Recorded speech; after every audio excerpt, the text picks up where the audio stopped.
Most High wavy. Yo, what the verse say? He been with me from the first day, and I feel it ain't just her saying.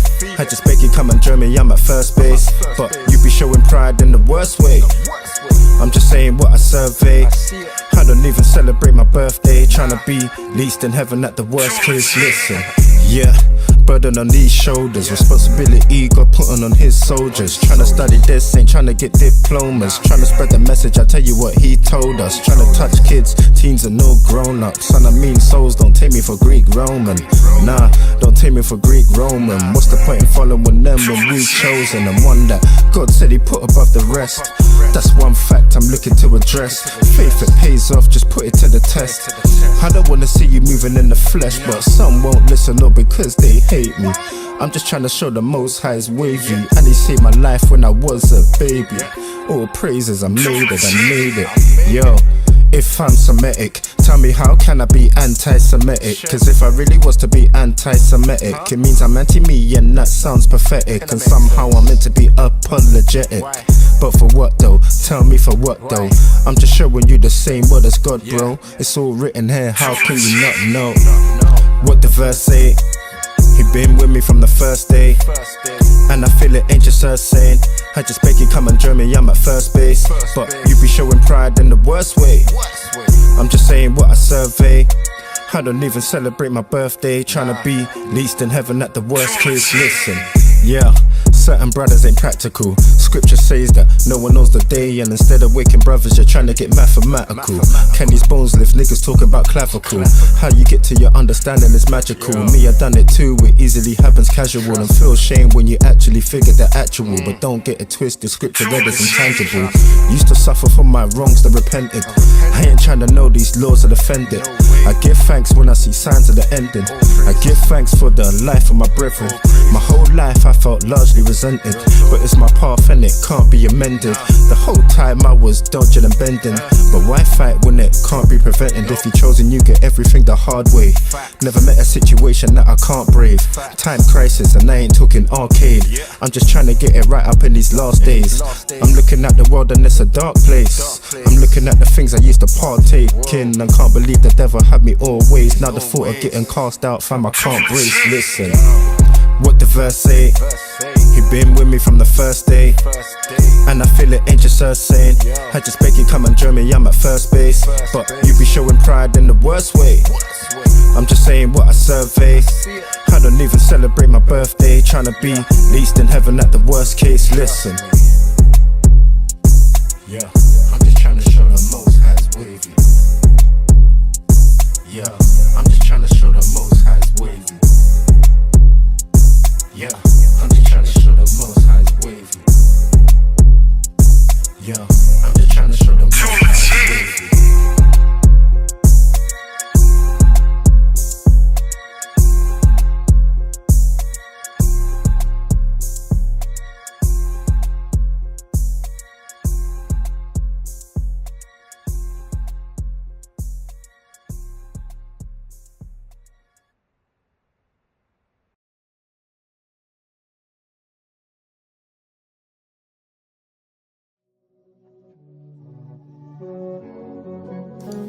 Yo, shalom, brothers and sisters.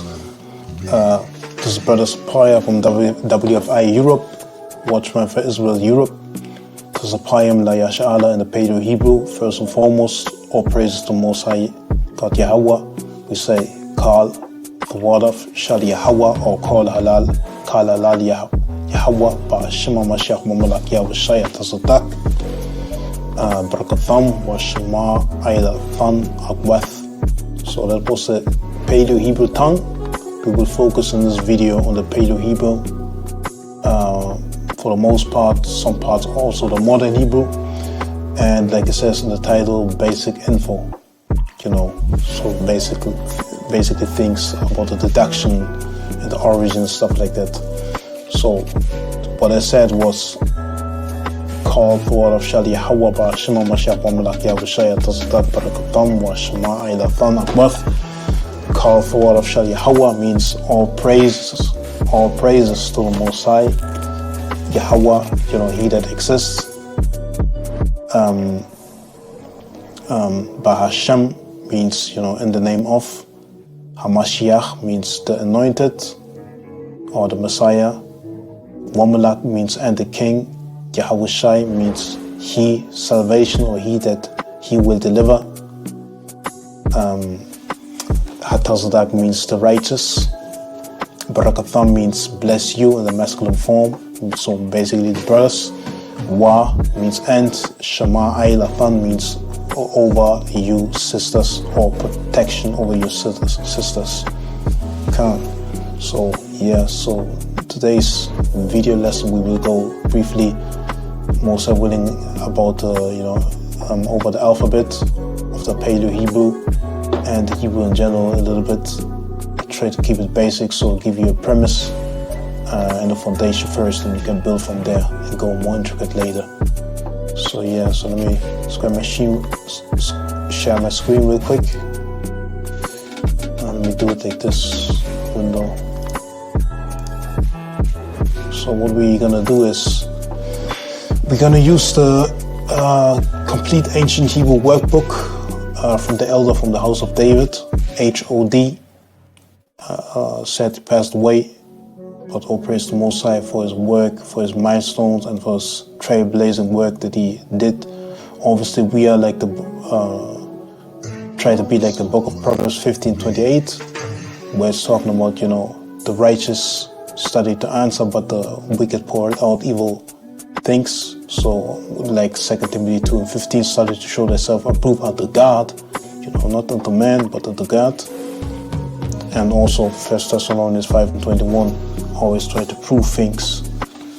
So the elder already did mighty work, but we ought to always, as a student, go even beyond that, or watch where you get this information as well from. But so mainly we use this today as the basics of our teachings. So the complete ancient Hebrew workbook by Harataza Allah. So we have the table of contents in the middle, the alphabet, all that. And here in the beginning of the thing already we have the first rule. The Hebrew language is read from right to left and has no vowels. The only vowel sounds are R and I when it comes to the Paleo Hebrew. Paleo means old origin, ancient. So with the R and the I when it comes to Paleo Hebrew, and it's from right to left. Here's the Paleo Hebrew, alphabet, also called the Holy Tongue, the Lashon Kodash. From the A to the Ba to the Ga to the Da to the Ha to the Wa, Sa, Ha, Ta, Ya, Ka, La, Mana, Sa, A, Pa, Taza, Kwa, Ra, Sha, Fa. Fa meaning end. And then we have even at the right the Assyrian. It's not that good in the resolution, so definitely I have prepared something in the end of that when we sum up everything and recap. And then with the numerical numbers for each single letter, and then I actually also wrote down the numerical values for the so-called root words of each letter. So let's start basically.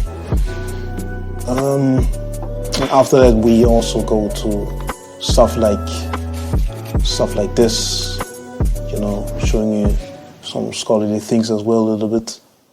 Or this, so basically showing you again proof of things, not making stuff up, but it's actually, scholarly based as well, So but we'll focus on the language and the estate and version that we subscribe to. So, first slide, basically basic origins of ancient Paleo Hebrew language. Let me make this, maybe it's.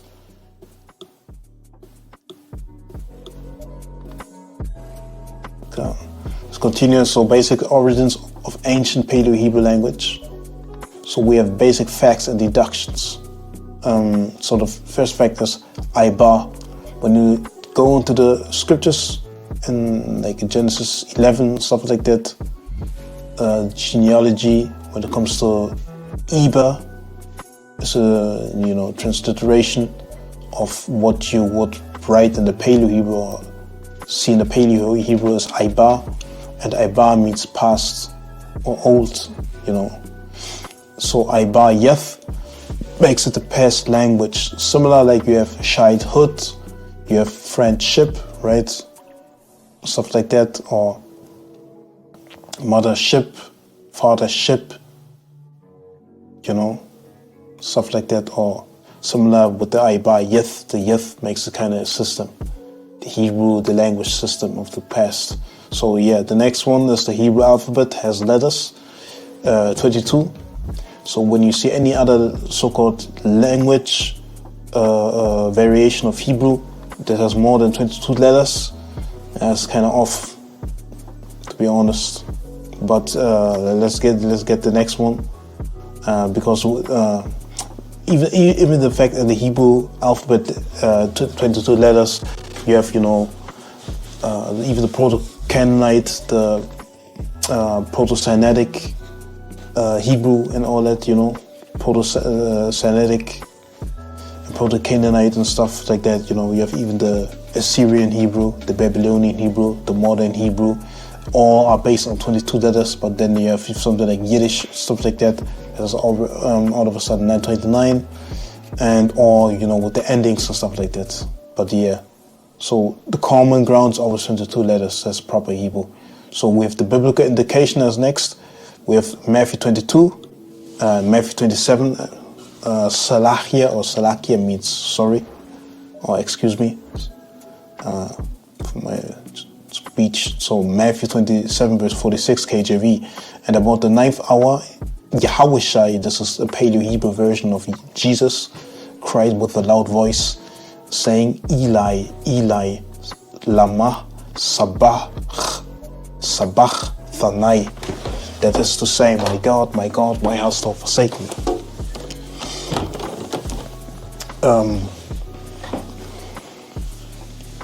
So we have already, when we go back to the Hebrew alphabet table, basically the chart, we have the first rule. It says the only vowel sounds are R and I, right, when it comes to the Paleo at least.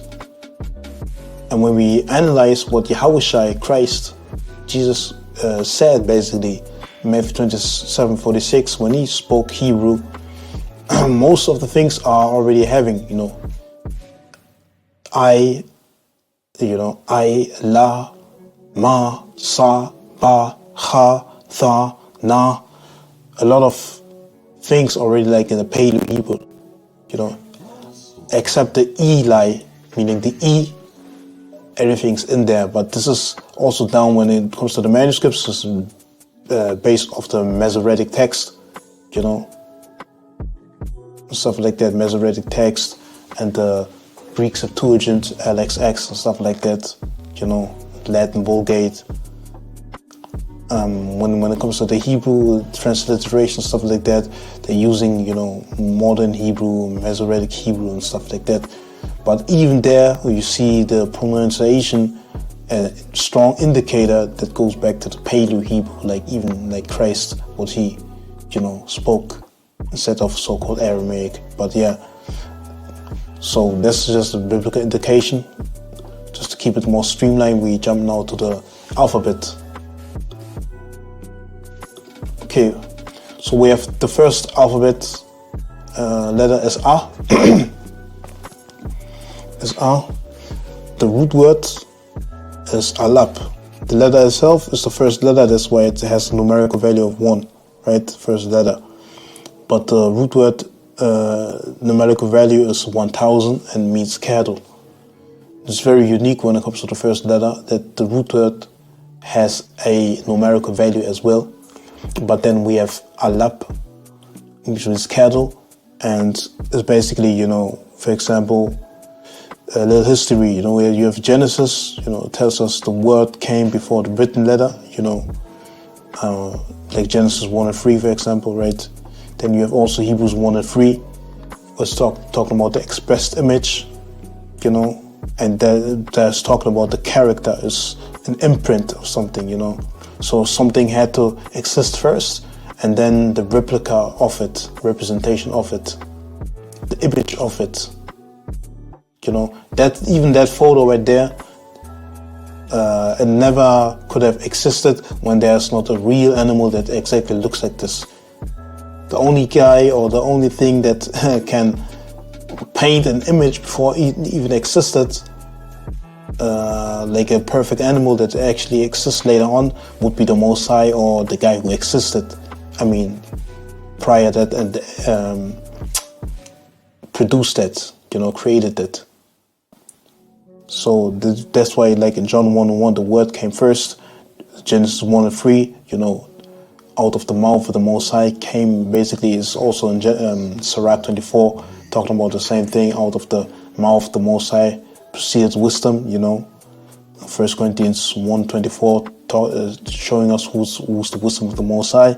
And then we have 2 Ezra 15, 1 and 2, talking about the same thing, you know, out of the prophets, out of the mouth, you know, came out the word. So it always was there, the thing first that created it, and then the word proceeded out of it to make it manifest as an image or an expressed representation of it.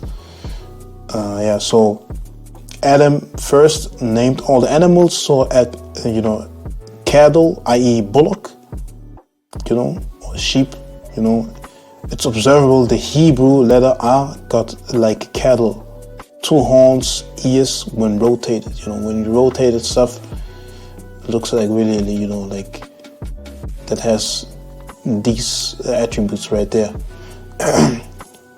So that's a little bit thought process and history behind it, you know. So the next letter would be the Ba, which is the second letter. So numerical value 2, root word Bayaf, tent means tent house. You know, down here is the illustration, the deduction small, the triangle, the green one, is the entrance of the tent. And then you have, you know, the pegs right there, something like that, representing the hook over here. And then, yeah, the entrance over here. It's kind of on the side or stuff like that, you know, depending if it's 3D and stuff like that, 3-dimensional. But yeah, that's the idea. We go over, you know, when it comes to where they actually, these ideas coming from as well. But yeah, just briefly. So next letter is the Ga, the third one. Root word Gamal. Has no numerical value when it comes to the root word. Again, Allah was very special. So down here we have the hump, I believe that I can say in English, or the hook, or you know, the you know, that's yeah, that thing right there. And this is kind of taken and then used to represent the camel. It's the root word of the third letter, Ga. Next up, we have the fourth letter, Da. Da. And root word is Dalath, meaning door. And we have, like back then in the, you know, the Bayath, the tent, the door, the triangle. And now we have a door as well. And they just took the triangle, but not the peg, basically, right? The hook. Yeah. So that's the door. Next one would be the Ha, the fifth letter, just means to reveal. You know, the history, it looks very likely like a English F sideways, because all languages actually derive from the Hebrew that we have right now. You know, because we had the flood with Noah and all that stuff. Noah, he was obviously predating Hebrews, but you know, Abraham kind of learned it as well. It wasn't codified. We'll see that later on in some illustrations, you know, something like this, you know, something like this, you know. Wasn't necessarily codified, but was kind of, you know, orally, but later on was codified. And the basics where you basically use from what was already before them there when it comes to the people of the Hebrew lineage, meaning Ham and Japheth was there, and what was used, the Canaanite languages and the Mizraim, the Egyptian, the hieroglyphics and stuff like that, influence, and then kind of we twisted certain things, and but here we have the fifth letter Ha, means to reveal, and not every letter has physical root meaning, but we can see that the English letter is derived of it very clearly. The F. Now we have the next one, which is the Wa. Root word. It's the sixth one. And with the pack hook as a meaning, because you're packing, you're hooking, basically packs for the tent. Because the Israelites back then, where even in Joseph's time, in Paleo, Hebrew, Yabusab, Genesis 41, Genesis 40, and stuff like that. Also 40-year wilderness, and stuff like that. You always wandered around. And then even the Feast of Tabernacles, right?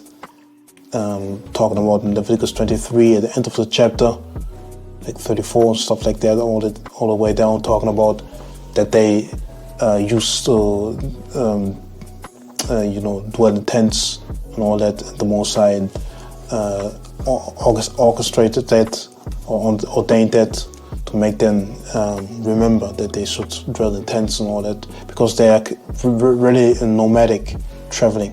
But next one is Zayan, seventh letter, root word Zayan. Letter is Zah, numerical value 7. Root word is Zayan, meaning weapon. But it's also like Isaiah 2, I believe Isaiah 2:2. You have even a Micah 4 or a Micah 5, one of those chapters, talking about, that the nations will turn their swords into plowshares and the pruning hooks and stuff like that, right? And there shall be no war no more. So the same weapons or same things that you use for agricultural purposes, you can also, or you was using it actually also like a knife even today, You can use a knife to slaughter an animal, but you can also use a knife to cut vegetables. You can also use a different type of knife to eat, literally, having your cutlery with your spoon and your fork. So the same way is with weapon when it comes to agricultural purposes back then in the ancient world, can be also easily used as weapons, similar like Samuel.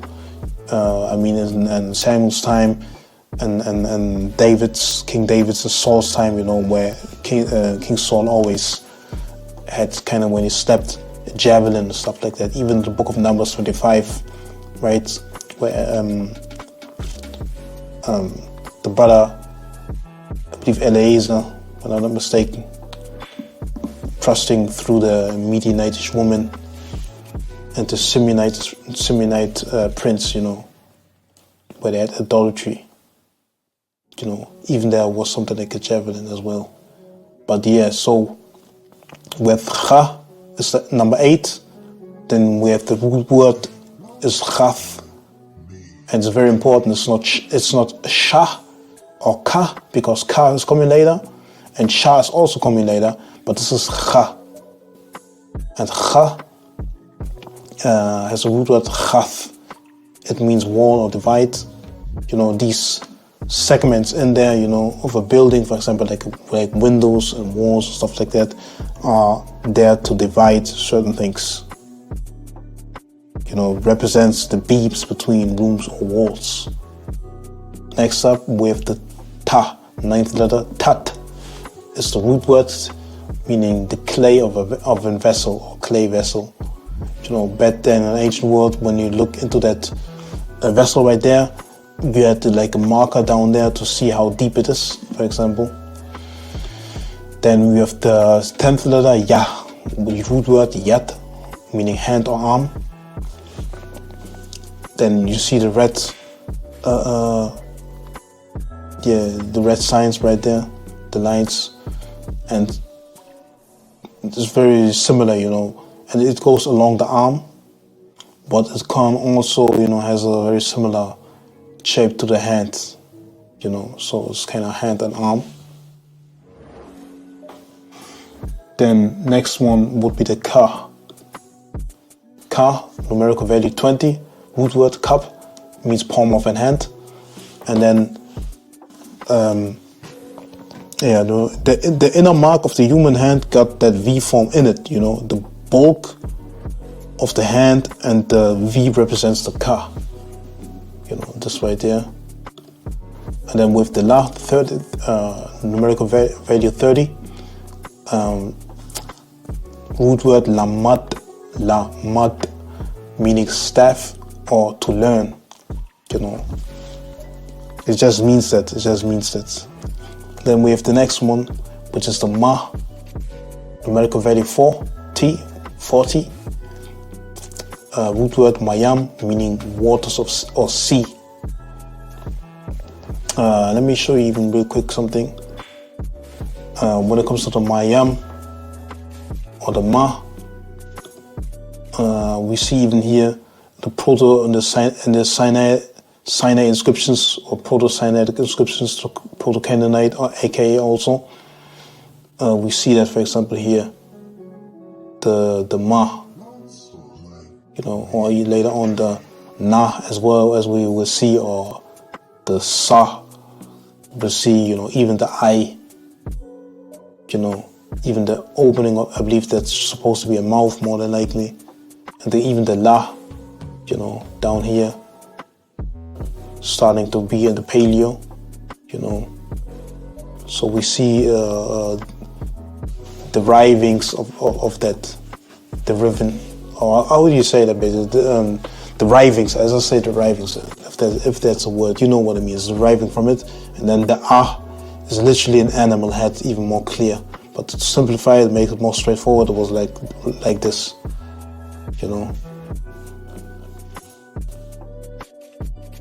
So we will explain that chart in due time, but let's continue to be more streamlined in the explanation and breakdown and deduction of the Hebrew, Paleo, Hebrew letters in general. But this is actually the history of the Hebrew letters in general. So yeah, so na, numerical value 50, and then we have root word nan, meaning seed or seed sprouts. So the na and the ma sound, the na and the ma sound are very similar. That could be an indication of a logical conclusion to draw them similar as well, So we had basically the ma with two, waves, and then we have the na with just one. Nevertheless, just like the na has been turned upside down and taken away the bottom arc line, here and there, to come up with the English letter N, So it's kind of something like that, right? It's kind of up here. And then you could do this right there, right? So it's very similar like the ma and the na, but just showing you from where this is coming from. So next up is the sa, numerical value 60, root word samak, meaning support of flax basically in particular, or even thorn, because the samak, it looks straight like a thorn on a tree, like a palm tree, I believe. No, not a palm tree, like a needle tree that they're using in Saturnalia, aka so-called Christmas today, stuff like that. The needle trees, a needle, a thorn. But Israel used to carry flags, and each tribe hang their flag on the flag support, the samak. Even nowadays in a UN council or something like that, they come together and then they always have them flags lined up.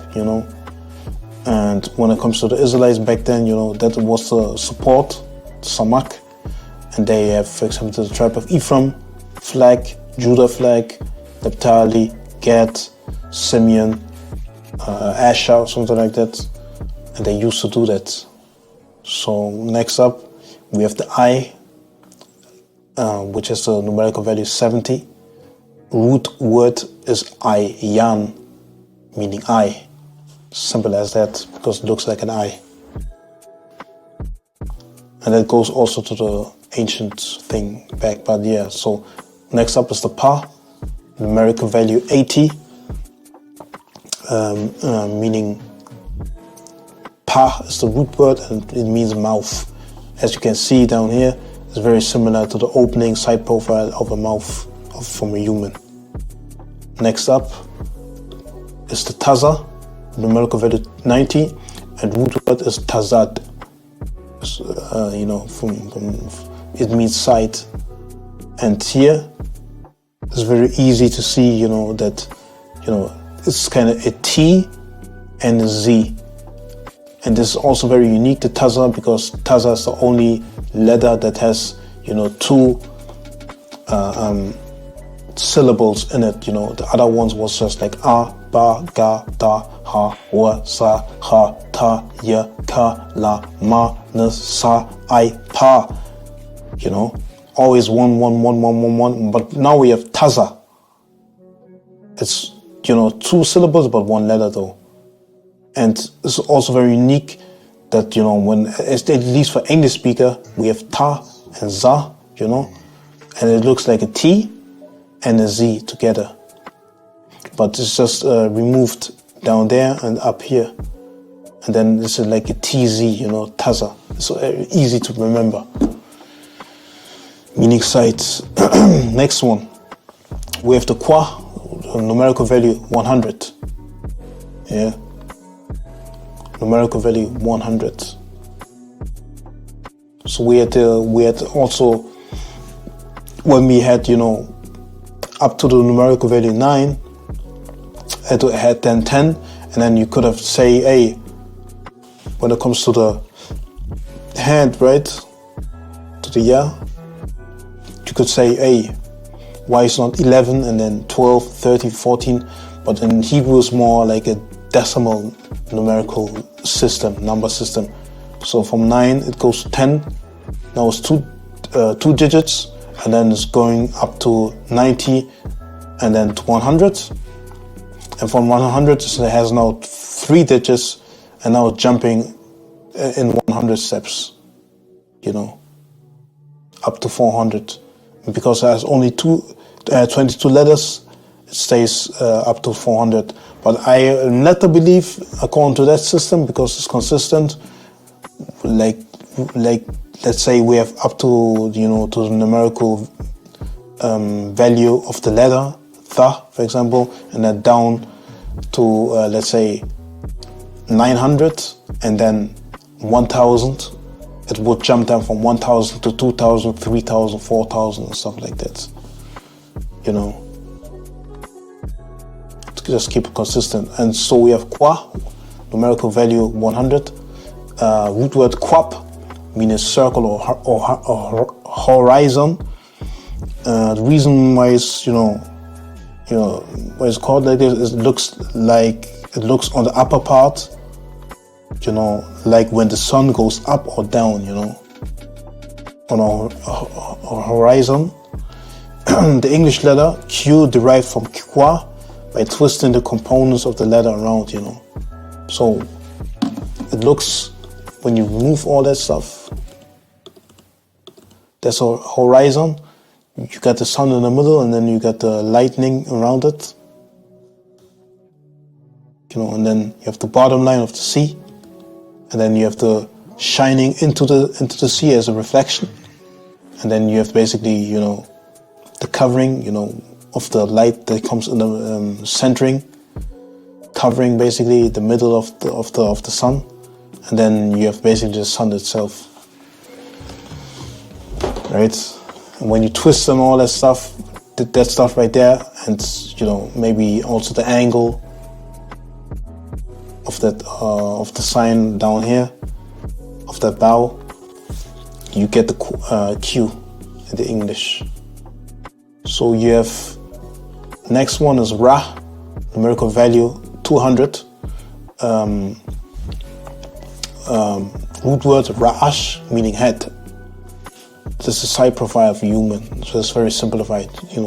From the top of the head up to the nose, down to the nose, to the shin, and then to the back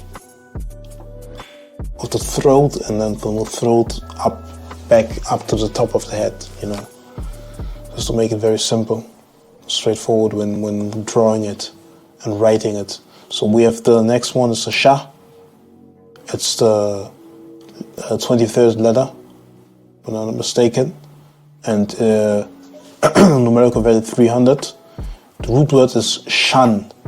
It means teeth, just like grills or something like that. The between the teeth right there, it looks like a W actually, right, in the English, what we have today. But it's really like the gaps in the teeth. Yeah. Last but not least, we have the Tha, numerical value 400. Root word Thou. Thou. It means sign, mark, or end. Like when you have a map, or treasury or military operation or something like that, and you mark a certain spot of importance, that's what the Tha is. The Thou is.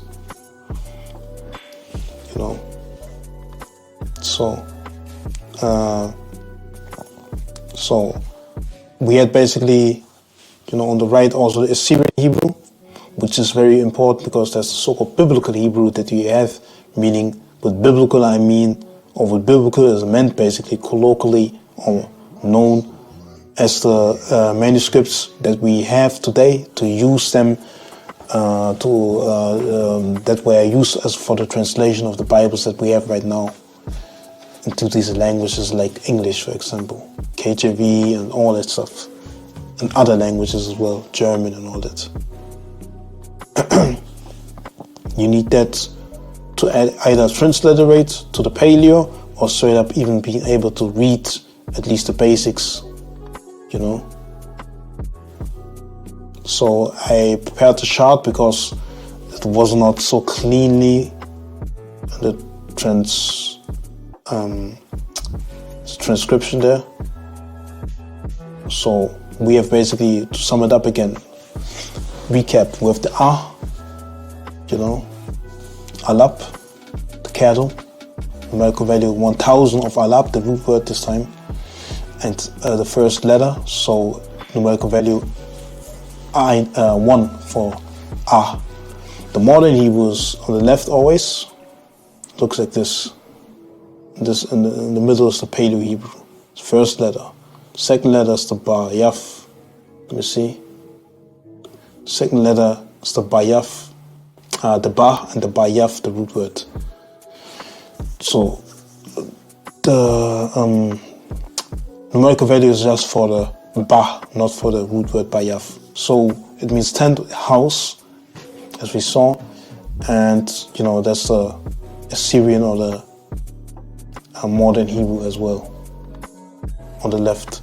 Third one is the Gah, the Gamal, camel, Da, Dalath, door. So the modern Hebrew looks.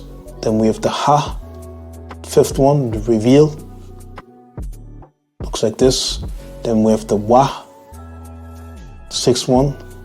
So now there's a thing on the left. Let me show you an example to make it more easy.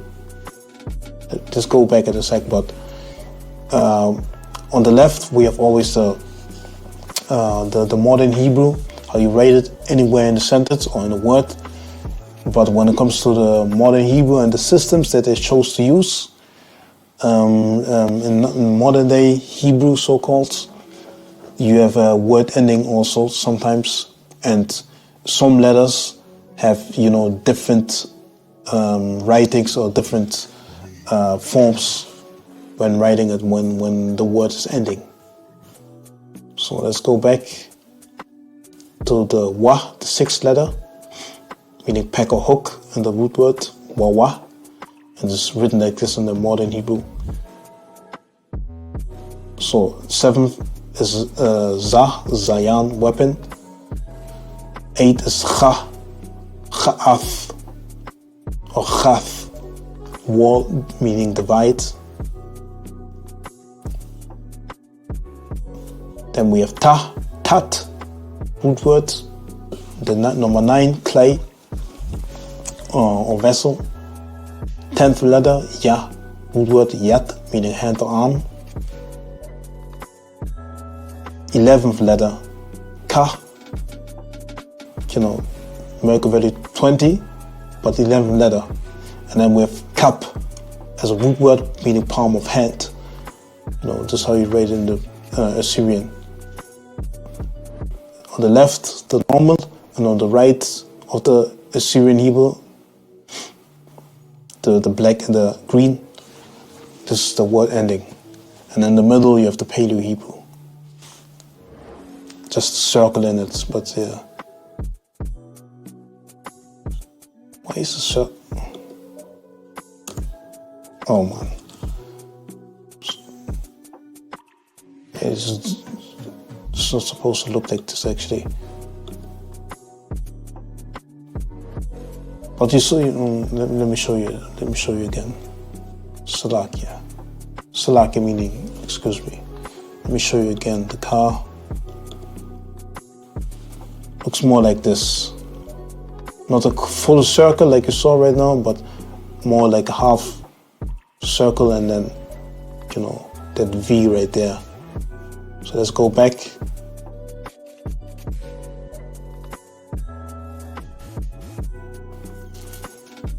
So we have the 11th letter, numerical value 20, a root word palm of hand meaning cup. That's Syrian Hebrew there on the left. So we have la, the 12th letter, root word lamat, meaning staff or to learn. Number 13 has numerical value 40 when it comes to ma, the 13th letter. Has the numerical value 40, and it means the root word mayam means waters, sea. Then we have the nan, root word 50, seed sprouts. Next one, 15th letter, sa, 60 value, samak, root word, meaning support of flax in particular, and then thorn as well. Number 16 is I, value 70, root word ayan. This is how it's written. Just a circle. But in the Assyrian it looks like this. Number 17, numerical value is 80, letter is pa, root word is pa. It means mouth. Taza, tazat, root word is tazat, numerical value of taza. The letter itself is taza. It has 90 as a value, and it means sight. When it comes to tazat, the root word tazat means sight.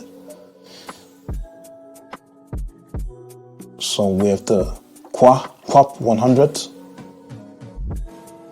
For qua, the letter, it means circle or horizon.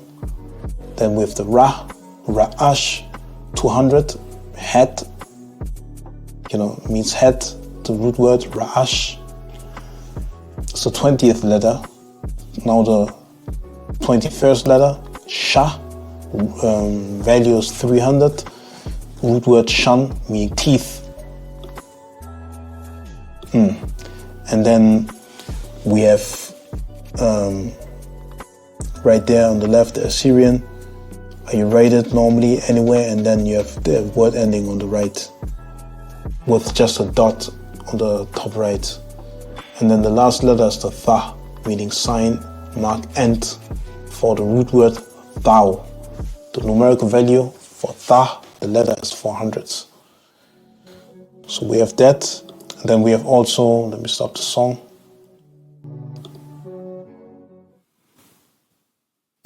Yeah, so this is the recording and the song, of the whole Paleo Hebrew alphabet, a song for remembrance. So let me play it real quick. I hope you can hear it. Sometimes you can make up a song. I made this song up or for the alphabet for my children so that they can learn it. And it goes like this. Abagada hawaza chatayaka la manasa aipataza kwarashata. You say it as you're rhyming it because all these letters all end in the same vowel sound. It's easier to rhyme it because Hebrew is basically a poetic language. That's why when you speak it, it's more like you're saying poetry. As we get further on in speaking and learning the letters, you would see that how these letters flow, and when you read them, it's like reading poetry. It's like singing a song.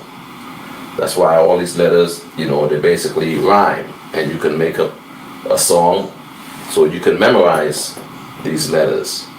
Practice saying them while you're at home, while you're on the train, wherever you're at, just keep them in your mind. Abagada hawaza chatayaka la manasa aipataza kwarashata. So, like the elder of the house of David, this is the elder that did that, produced that book right there, That book right there, complete ancient Hebrew workbook by Harataza'ala. This is that elder, from the house of David. He did that. And yeah, like I said, to memorize things and stuff like that, especially for children and all that. But even more so actually for adults as well, because adults later on, they have it sometimes harder to learn certain things newly, stuff like that. So singing and songs always help. It's just everybody knows it helps. And yeah, let's do it again. Everywhere where you're at, like in the school and stuff like that. But he said it already, man. So and just make sure you make it very cleanly when you pronounce them. That's what I could add on top of it. Very cleanly, like when I used to, be in school and stuff like that, teachers always said when they watching news, in the TV and stuff like that, they see always the news reporter over pronouncing, the words and stuff like that, like they saying like they're eating or something like that, like making over pronunciation of their mouth movements and stuff like that.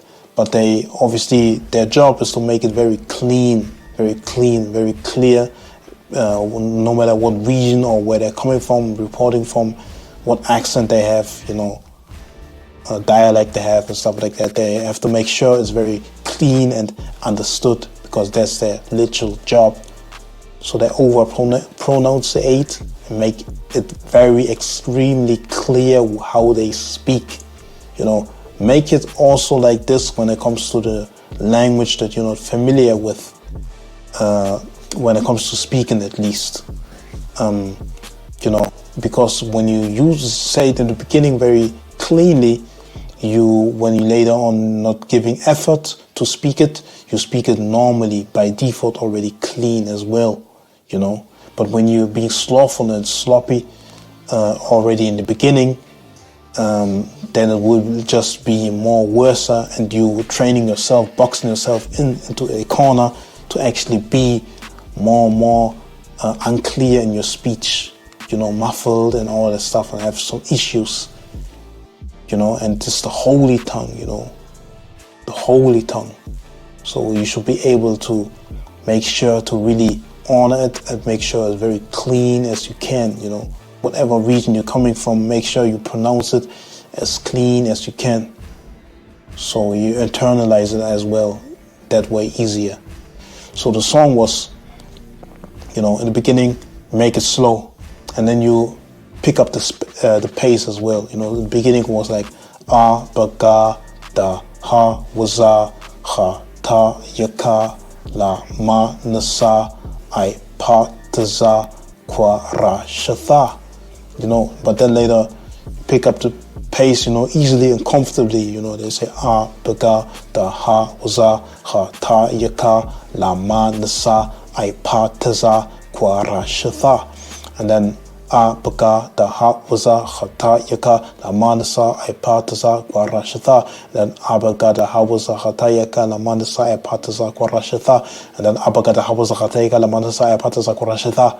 And a, ba, ga, da, and then all of a sudden you're like Busta Rhymes or something, All praise to the Most High, and you have it then in your mind. Yeah, man, and it's fun as well. So there's one thing. Let's go actually to these things right there as well. Let's start with which ones.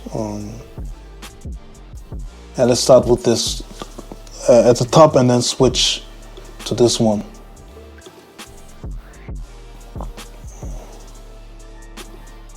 So we have basically 4 Hebrew Bible scripts. This is from www.bible.ca/manuscripts. That chart right there, it's illustration. So we have the hieroglyphic Hebrew. This is actually the Proto-Sinaitic, or aka Proto-Canaanite Hebrew. We have original phonogrammatic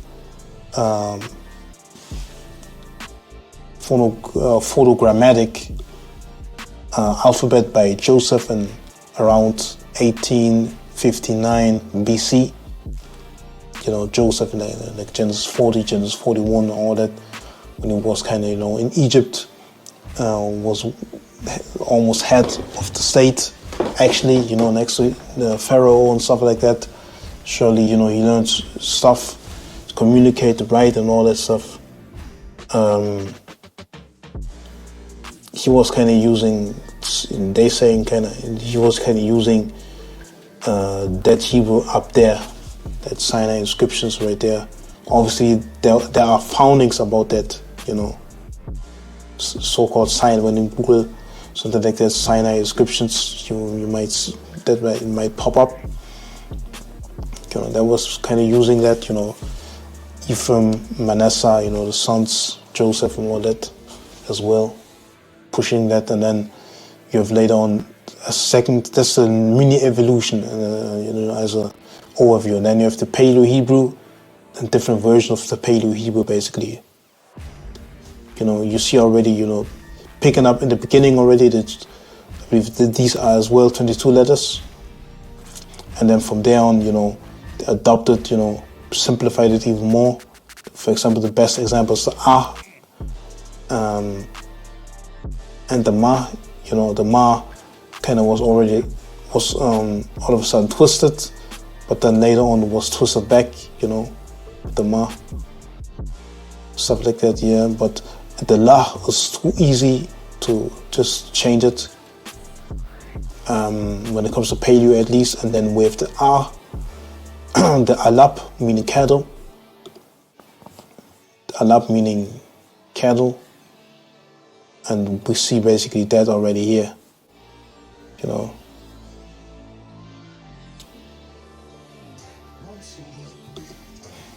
Right? And we go to the other one in a sec, but then we had the Aramaic Hebrew adopted by Ezra in 54, 58 BC around, Ezra and Nehemiah and stuff like that. You can read Nehemiah 8 or Nehemiah 8:17, stuff like that. That's that time period.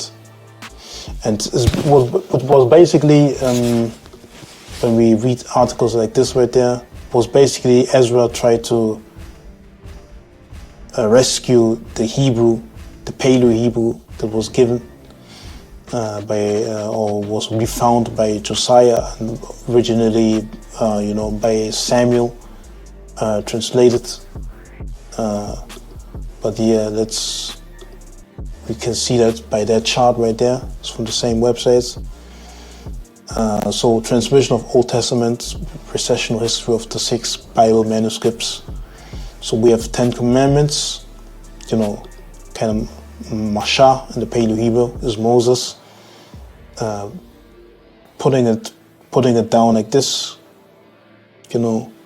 so-called Mosaic, ST, stone tables maybe, and then 10 Commandments, Book of the Law. Because the Israelites were kind of the youngest and fewest of number, right? Like it says in Deuteronomy 7, I believe verse 7 or 8, the youngest and stuff like that. So they kind of took that what was already around, but there was no real codified and structured real alphabet like this. So we're just making up more hieroglyphics and stuff like that, and there were no real system when it comes to the hieroglyphs like that.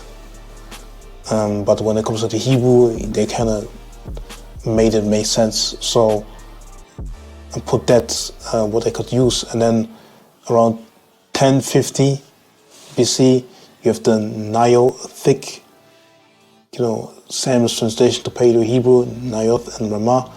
When you read 1 Samuel 8, you will see, this is the times of Judges, and you can see that in the 2 Chronicles 35, I believe verse 18, 2 Kings 23, verse 24 as well. That Ramah is kind of in Naioth, it's kind of the same place, or, province or region, and there, so the place or of residence of Samuel the prophet, and his scrolls basically were found by Josiah the king, which is like around that time, 623 BC. That's 400 years, man. So because of captivities and stuff like that. But let's read 1 Samuel 8, for example, to prove all things. Verse 1, 1 Samuel 8, verse 1, and it came to pass when Samuel was old that he made his sons judges over Israel. So they had no king. They had no kings, no kingship in the ancient Paleo Hebrew. Yashar Allah, meaning Israel. Yashar Allah. So, but they were going off basically. But the point is also here, then all the elders of Israel gathered themselves together and came to Samuel unto Ramah. Samuel dwelt in Ramah, basically. This way he stayed. And they had no king at that time, because they're saying, and said unto them, behold, thou art old, and thy sons walked on the ways. Now make us a king to judge us like all the nations. So they didn't have the physical king. The real king of them were the Most High, but they rejected the Most High.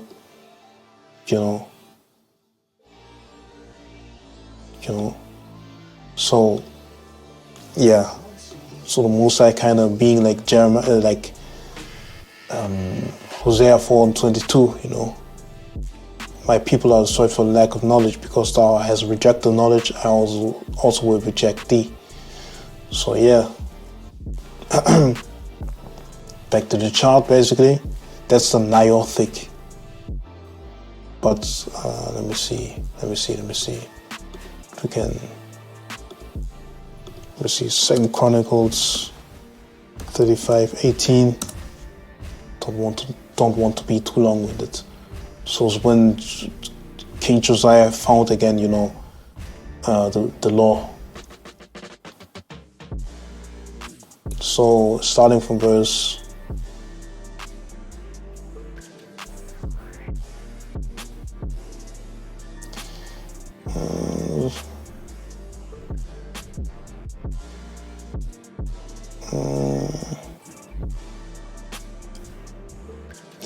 straight to the point. Verse 18, and there was no Passover like to that kept in Israel from the days of Samuel the prophet. Neither did all the kings of Israel keep such a Passover as Josiah kept, and the priests and the Levites and all Judah, Israel were present, and the inhabitants of Jerusalem. Let me see real quick. Yeah. So, and then the other accounts, 2 Kings 23:24. This is the same account basically.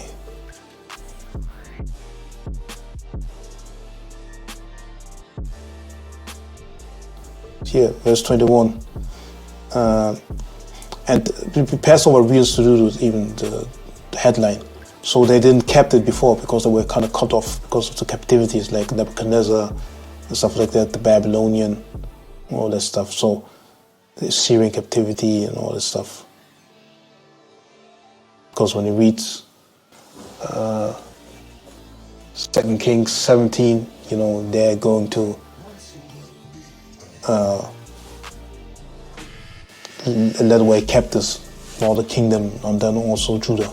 But yeah, so verse 21, 2 Kings 23 verse 21, and the king commanded all the people saying, keep the Passover unto Yahweh your God, as it is written in the book of this covenant. Surely there was no holding such a Passover from the days of the judges that judged Israel. Back, in 1 Samuel 8, what we read, the judges, because there was no king, nor in all the days of the kings of Israel, and then even afterwards, because they were led away captives and stuff like that, because they were too wicked, nor of the kings of Judah, so talking about the southern kingdom. And then, but in the 18th year of King Josiah, when the Passover was holden to Jerusalem, to Yahweh in Jerusalem. Verse 24, moreover the workers with familiar spirit, and the wizards, and the images, and the idols, and all the abominations that were spied in the land of Judah and in Jerusalem did Josiah put away, that he might perform the words of the law which were written in the book of, in the book that Hilkiah the priest found in the house of Yahweh. And then verse 25, and like unto him was there no king before him that turned to Yahweh with all his heart and with all his soul and with all his might, according to all the law of Moses. Neither after him arose there any like him. So they basically got back to the books, and the version of Hebrew that they had was the Paleo Hebrew.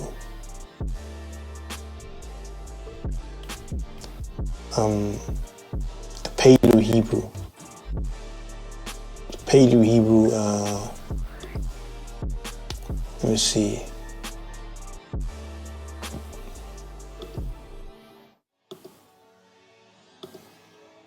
Yeah, Paleo Hebrew is basically that what we would be looking at. This right there. That's a Paleo.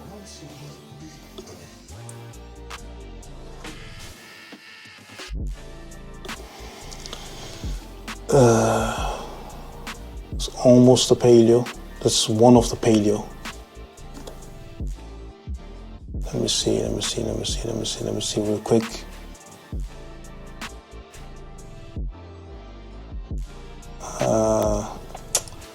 Easy one, like Mesha Stelle.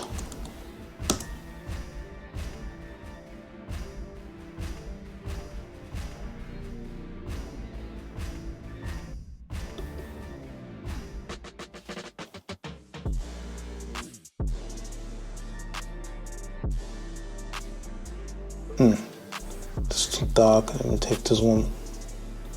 Like this.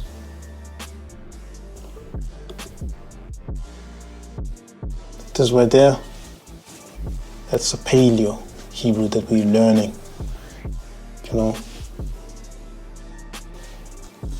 The so-called Moabite stone, that's a Paleo Hebrew.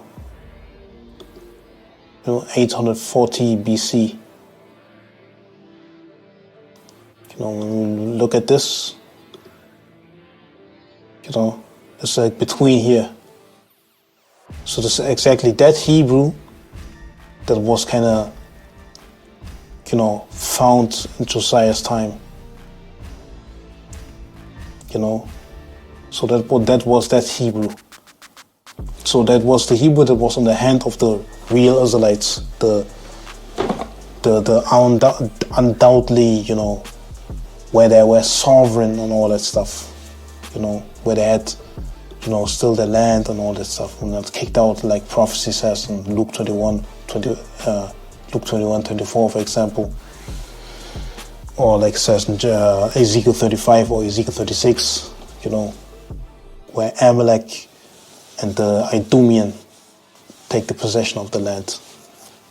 And then you have the northern kingdom, the Samaritan Pentateuch, and that kind of beef with Ezra, because, you know, like it says,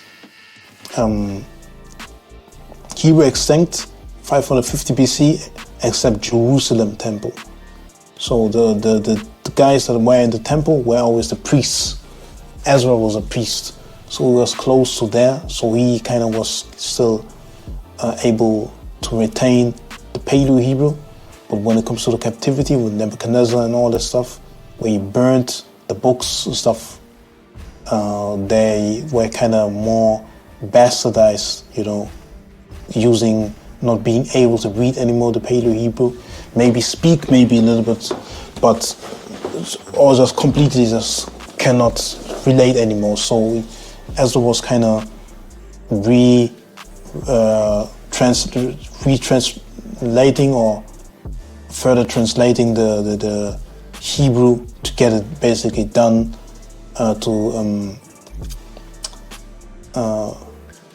preserve it basically, so that you can read it, and then you can read that basically together with Nehemiah, like it says, you know, like Nehemiah 8, you know, Nehemiah chapter 8.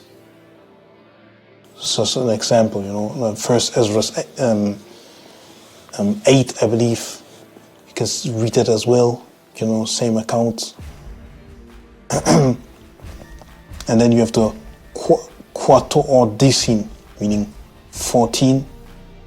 That was the Ezra translation to the Aramaic Hebrew to give it to the people still, you know. But the Northern Kingdom, the Samaritan Pentateuch, basically, they just took that from Josiah cleanly and just run with it. But since they were completely in idolatry and cut off and stuff like that, it just ended up somewhere and unused. But the Hebrew that still was kind of, you know, in progression, I don't want to say progression, but digression, was kind of going just worse and worse from that point out. Because the heathen were interfering, like I believe it says in Zechariah 1:15 as well, you know, further the affliction. But when it comes to that right there, when it comes to the heritage, furthering the affliction, when it comes to the bastardization and the defilement of the holy tongue, you know, by having Assyrian influence, so-called the Babylonian influence, you know, and all manner of wickedness. And then, yeah, here, and then with Aramaic Hebrew and all that stuff, and then was translated to Greek, and then with also the Masoretic text, you know, and then this was not even the real ones anymore, you know, not those ones anymore. And then, yeah, and then you have Likud, and you have diacritic systems, and you have latest Matrix Lectionis and all that stuff.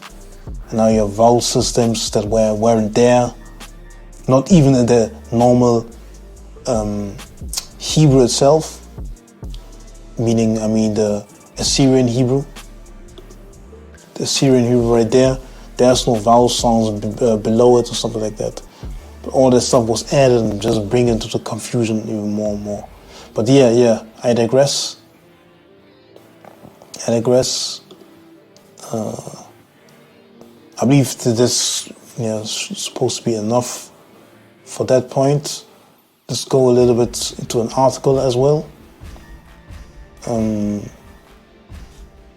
Let's see. Yeah. That's what I'm talking about. Just a little bit of that article. For example, here. It's a little bit long, so like this is basically the trickling down. During the time of Abraham, Hebrew was a spoken language with no writing script of any kind of alphabet. And then the first record of Hebrew script is the signet ring seal Judah gave Tamar as a pledge in Genesis 38. With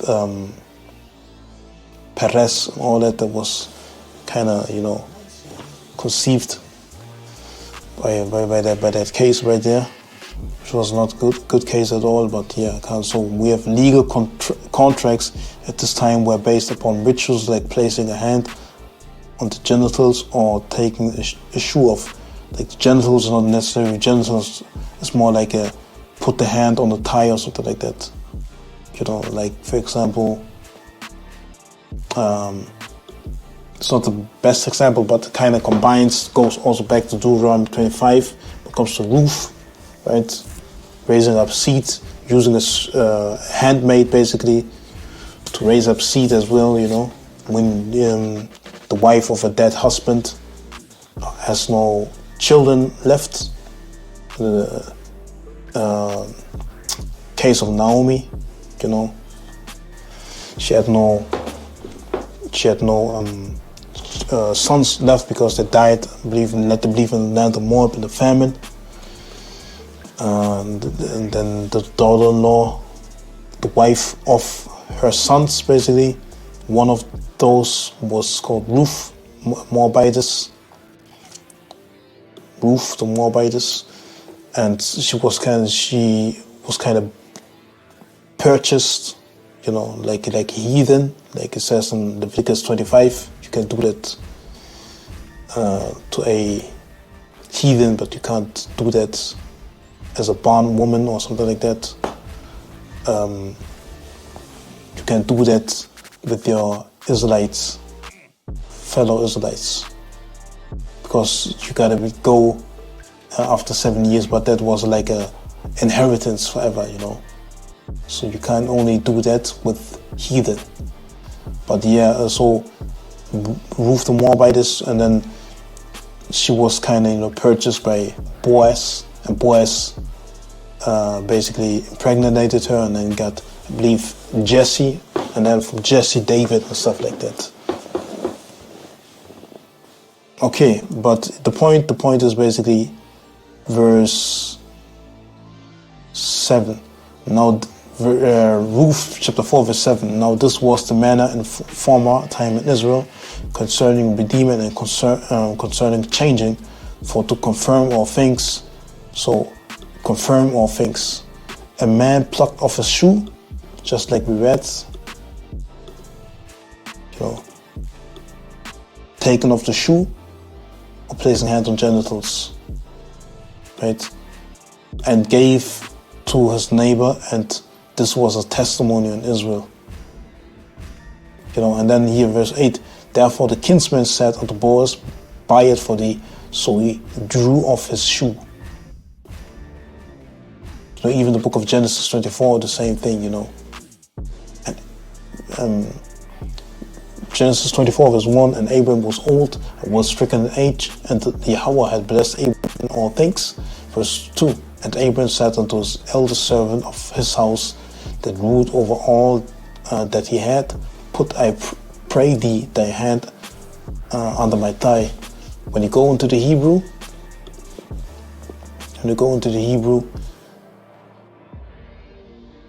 it says, Yarek or something like that. But yeah, you can transliterate it when you have something like this. You can transliterate it, just take away the vowel sounds. I mean, the kud are the dots that you saw right there.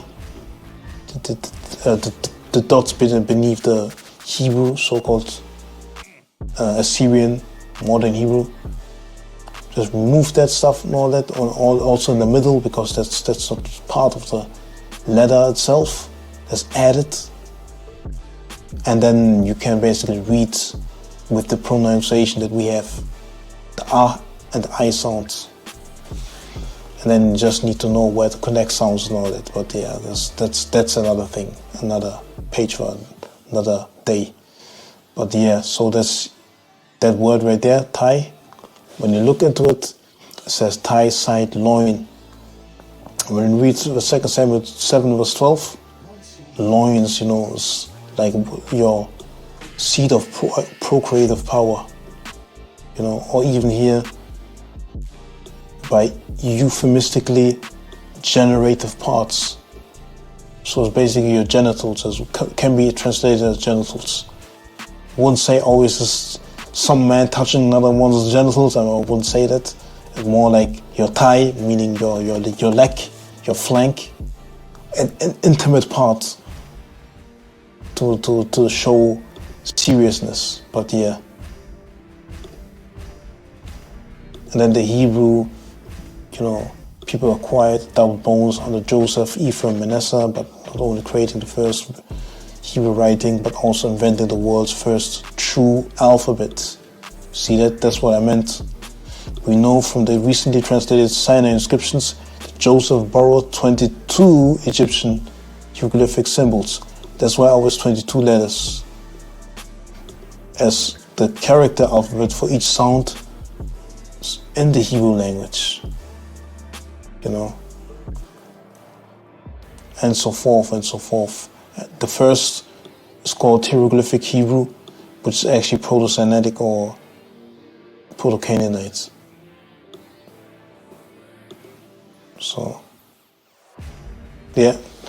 And so on, this and that. So we have basically the basic info today. We went through that. All praise to the Most High. We went through the alphabet step by step and the history behind it. And next up would be the next lesson would be then basic grammar, obviously. Like how's the grammar, like nouns, verbs, pronunciation a little bit, certain rules. Later on we will also go over tenses. But yeah, hope that was edifying. Say Yahweh Shema Mashiach Yahushaya Tazdat Barakatam wa Shema Ailatan Mashpacha meaning family.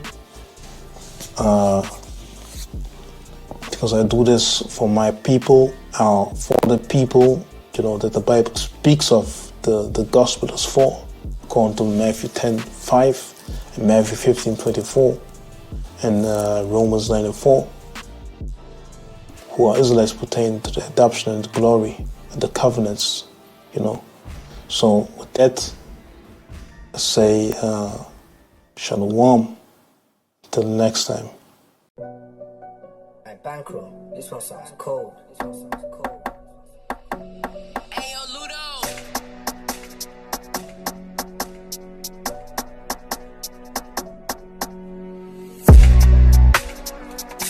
All black, say the same anyway. True. Yo. Let me restart this. Yo, I can see where the heart is. Do you know what serious love is? Have you ever seen Esau starving? Beautiful sight, I mean, not a beautiful sight, but I'm seeing them signs, yo. Spiritual lies, imperial lies, free all the guys. Hey man, think I'm being deep, but I ain't being deep, it's real talk. Yo, All I'm trying to say is, yo, let the curses reverse, let the enemy burn, let the tables then turn. Enemies on our turf, Messiah due to return. Israel, when will you learn? We're made to roll on this earth. Rather be on the block trapping, that's real entrapment. See a brother that you could show love to, but you rather run down and stab him. That's 2854 happening. Said enough now we ain't having it. Anything that I drop now candid, ain't trying to be sweet like candy.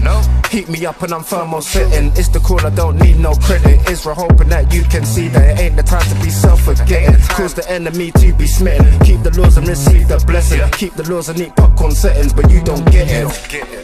Only the Most High can save us. They used to feed our babies to gators, but I swear down way before that. I swear down man could have won, but we still weren't keeping the laws then, and still denying the sun. From then it's bye then, my man then they keep on binding. Let no man redeem or buy him. You can read through the book and find it. Heaven above me brass, and the earth underneath me iron. Got shipped out to different islands. Yo, have you ever seen Ishmael crying? Beautiful sight, I mean, not a beautiful sight, but I'm seeing them signs, yo. Spiritual lies, imperial lies. Free all the guys, real talk, just free all the guys. Y'all don't get me, yo. Let the curses reverse, let the enemy burn, let the tables then turn. Enemies on our turf, Messiah due to return. Israel, when will you learn? We're made to rule on this earth. Come on, man. We're made to rule on this earth. Everyone talk about forward, nah. Slap the ish and reverse. The Most High know was a process, so we gave us time to rehearse. This ish be happening right now, like, can't you see the rebirth? Moving blind, it don't make no sense. Let the day of that recompense. Wake up one day, there's been a theft. Is that me spitting prophecies again? Said he chose us to be the best. I do, but don't need to read the rest. We be cursed, but could be so blessed, but we don't get it. Only the Most High can save us. They used to feed our babies to gators, but I swear down way before that. I swear down man could have won, but we still weren't keeping the laws then, and still denying the sun.